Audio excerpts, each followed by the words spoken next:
guys, good morning. Mayroong binili yung asawa ko na tahong. So ito yung gagawin natin is parang pakukuluan lang natin. So mayroon kasi akong namimiss na luto. So ito yung luto na hindi ko pa nakagawa. Hindi ko alam kung paano gawin.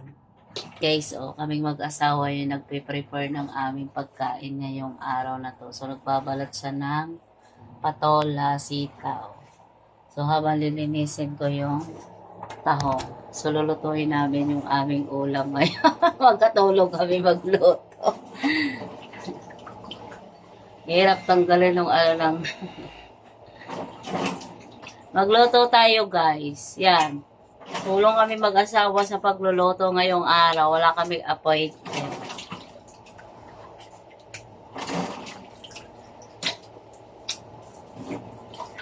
Pinagbabalat niya ako ng mga gulay para makaluto na kaagad.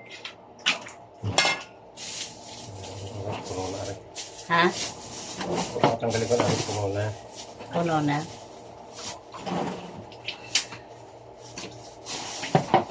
Pinagbalat niya ako ng sitaw, ng patola para maluto daw namin yung aming ulam.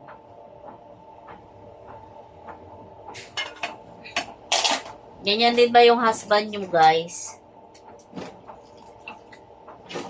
Lagi ako tinutulungan sa gawaing bahay. Kung mayroon maraming gawa dito. Kasi ito lang yung time namin para magawa namin yung mga gawain dito sa bahay kapag wala kaming trabaho. So guys, magluto tayo ng tahong. Linisan lang natin to.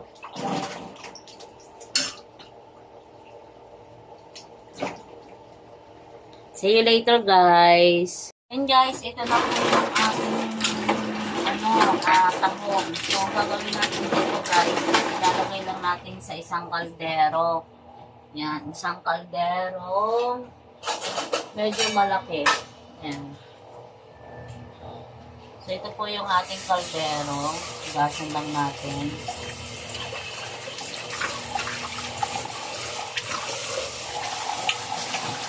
So, ilagay lang natin po dito sa ating kaldero yung ating tahong. Tapos, pakukuluan lang po natin siya. Para i-steam natin. Para bumuka. Tapos, kukunin natin yung laman niya. So, konting tubig lang po. Tapos, hindi na ako naglagay ng asin kasi medyo may asin na po kasi ito. May sarili siyang salt ng ating tahong. So, nilagyan ko lang ng kaunting tubig para po magkaroon siya ng kaunting sabaw kasi siyang ilalagay natin dun sa ating gulay. So, yan guys, halang na natin. So, yan guys, isinalang na po natin sa ating kalan. So, hintayin lang natin siya na bumuka yung ating shell. So, wait na lang. Naman po yung ihahalo nating gulay. Meron tayong sitaw at saka patola. So, hiwain lang natin yung patola. Yan, naputol ko na yung ating mga sitaw. So, ito lang po yung ihahalo nating gulay. So, ito kasing ulam na to is talagang masarap para sa akin. So, ito yung namimiss kong loto. Dati pa. Hindi ko alam kung paano siya luto. Alalahanin ko na lang yung lasa. Kung paano niya niluto itong kulay na to. Wala na kasi yung nagluluto sa akin nito dati. Pero sabi ko nga, i-recall na lang natin yung lasa ng pagkain na yun na niluluto niya. Kasi ito yung laging niluluto niya pag halimbawa napapagod ako. Hindi ko maalala kung ano yung dahon na nilalagay niya dito. Pero alam ko yun, may patola, may miswa, tapos may sitaw. Yun yung naalala ko. Maghihiwa na rin ako ng bawang. Gigisa na lang natin siya. Hindi ko alam kung may loya din yun. Nakasan yung natin? Sibuyas. Wala na ba tayong sibuyas?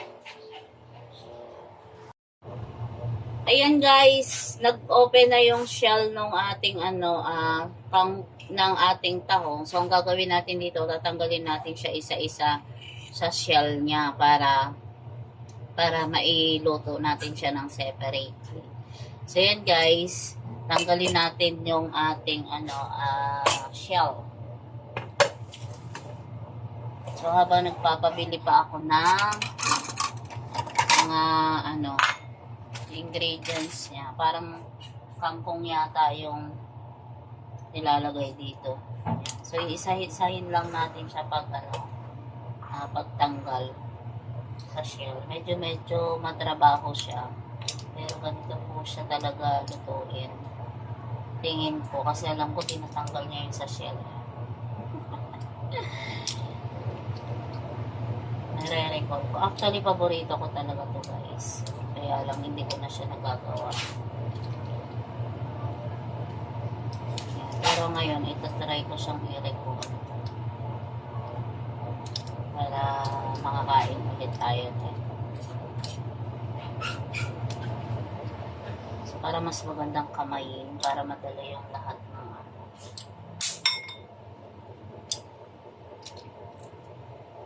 Tapos guys, yung sabaw niyan, siyang isasabaw natin doon sa pinakagulay natin. So, yun yung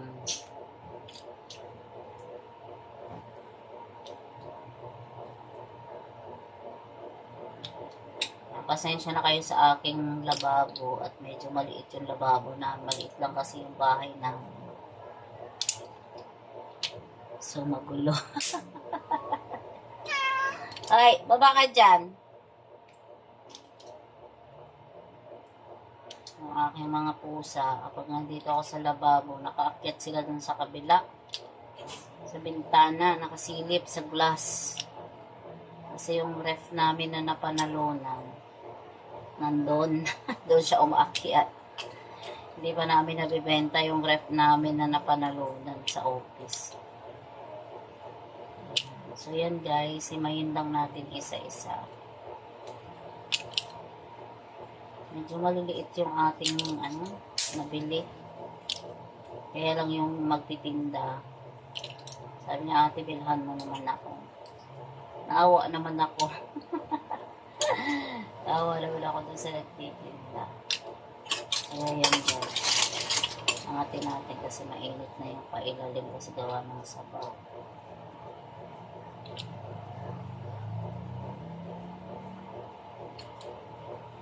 Guys, ito na yung 1 kilong tahong natin, guys. So, yan lang yung nakuha natin. Kakapiranggot lang. So, ang gagawin naman natin dito is igigisa natin. So, maghiwa tayo ng sibuyas at bawang. Guys, mag-start na po tayo magluto. So, ang gawin natin is igisa lang natin yung ating sibuyas at saka bawang. So, ito na po yung ating sibuyas at saka bawang. So, mainit na tong ating kawali.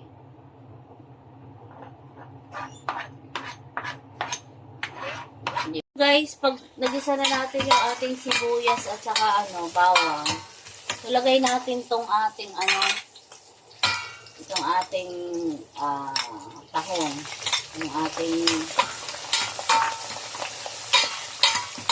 igisa natin, lagyan natin siya ng paminta. Kaunting asin guys para may lasa yung ating tahong. Then mix lang natin siya guys hanggang sa parang luto na yung ating tahong.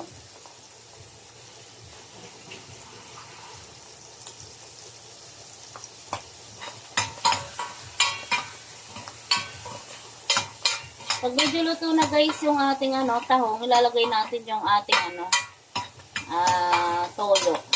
toyo. Sitaw, sorry. Toyo yun nasa isip ko. Ayan, yung ating sitaw, lalagay natin siya dito.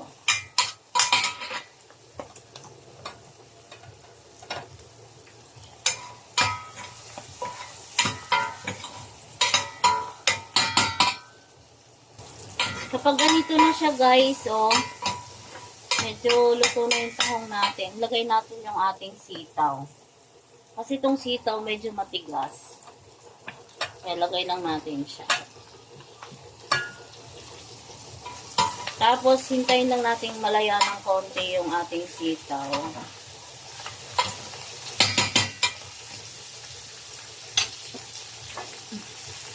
Takpan lang po natin siya. Yan guys, oh, nilagay ko na yung tubig, yung stock na pinagpakuloan natin kanina. Yung pinakasabaw niya. Dahil gusto ko ay maraming sabaw. Hinihigo po kasi yung sabaw. Dinagdagan ko po siya ng kaunti pa. Hintayin lang natin siya kumulo guys. Tapos lagay na natin yung mga gulay niyang iba.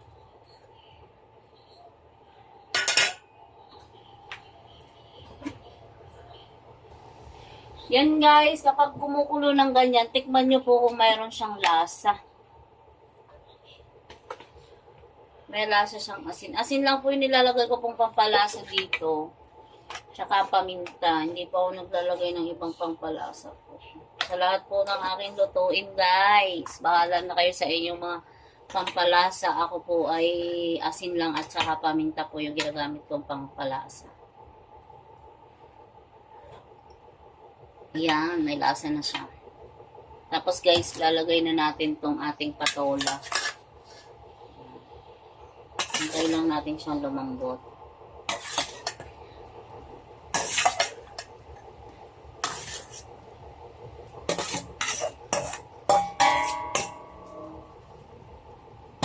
Lagay na rin natin po itong ating miswa. Ito po kasi yung ano, sana wag sipsipin yung sabaw kasi gusto ko po talaga dito yung sabaw. Ito pong dalawang balot po na miswa.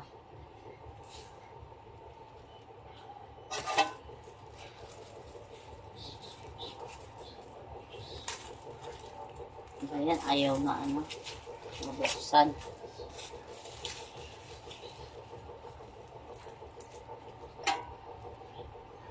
So, ito na po yung pinaka-soup natin.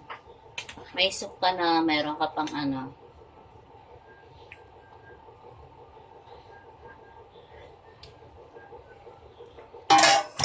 Lagay na rin natin tong ating kangkong para pag lumambot po sila.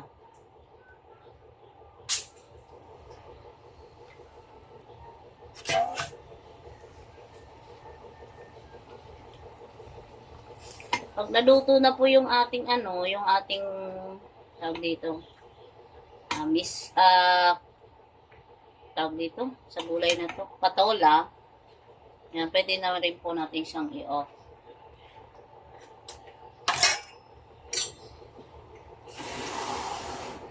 Lagyan ko ng kaunting tubig kasi umalat siya. Damihan ko ng asin.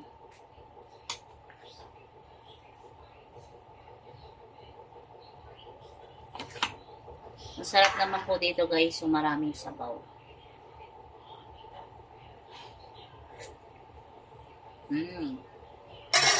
Okay na siya pero hindi ko pa rin nakuha yung timpla niya. Ayan guys, luto na po yung ating ginisang tahong na may patola, sitaw at kangkong. So sorry guys, hindi ko nakuha yung timpla na hinahanap ko. So ito na yung kinalabasan. Pero masarap din naman. Pero hindi yan yung lasa na na naaalala kong lasa. Yan guys, pero okay na rin naman. At least sinubukan ko kung paano yan niluto yun. Pero hindi ko siya maalala. Kaya yan yung pinalabasan niya guys. Luto na ang ating ginisang tahong with sitaw at patola. Thank you po sa inyong panonood. God bless po. Guys, ito na yung ating nilutong ginisang tahong na may sitaw at miswa. Tsaka patola. So yan guys, masarap yung pagkaluto. Pero hindi ito yung original. Hindi ko makuha yung luto na yun. Hindi ko maalala. Iba talaga yung lasa nun. Pero okay na rin. Hindi naman yung ibang ingredients eh. Taho. Pakilang Diyos ang makapangyarihan sa lahat. Nagpapasalamat po kami sa bawat blessing na binigay mo po sa amin. Panginoon, sa pagkain ng nasa aming harapan. Pabasbasan mo po ito ng kalusog at kalakasan na aming pisikal na katawan pa. Salamat po sa mga pagpapala sa bawat blessing. In Jesus' name we pray. Amen. Yan po yung aming pagkain. Gulay. Wala na po akong kanin. Hindi na muna akong mag-revise. Kain po tayo.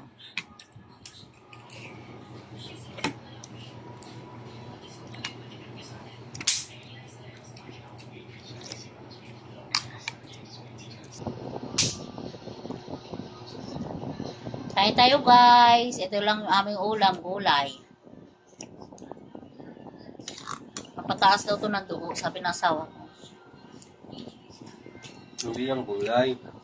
Ang tahong. Ang tahong. Blood din eh. Medyo payat yung tahong. Ito ka maliliit.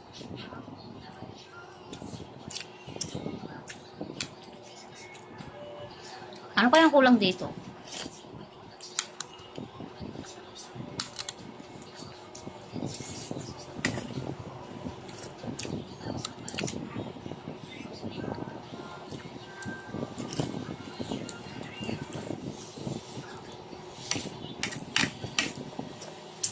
Pero walang lasa sa'yo.